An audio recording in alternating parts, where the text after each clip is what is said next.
sa inyong lahat. Ako nga pala si Binibining Maria Ronilyn M. Vermuk, ang inyong tagapagturo ngayong araw. Ang tatalakayin ko ngayon ay patungkol sa mga gamit ng pangungusap. Meron tayong 5 gamit ng pangungusap.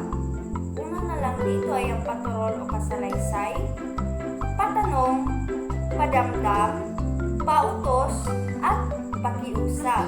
Simulan natin sa paturol o pasalaysay. Kapag sinabing paturol o pasalaysay, nagpapahayag ito ng kalagayan o pangyayari at nagtatapos ito sa batas na tuldok. Halimbawa, si Ana ay tumakbo. Pangalawang halimbawa, ang ibon ay lumipad. Pangalawa ay patanong.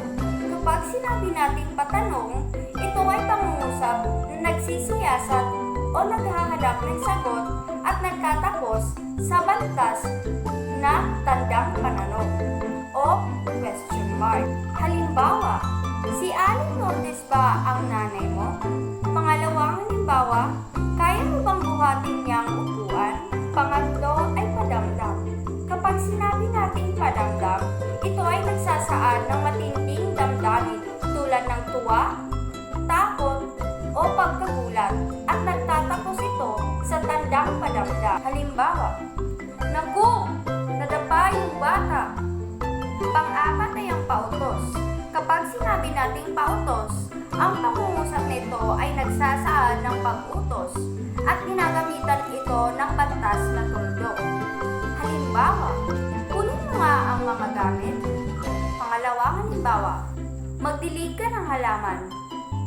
Magsibak ka ng kahoy.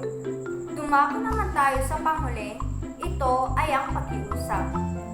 Ito ay ang pangungusap na nag-uutos, ngunit ito ay may paggalang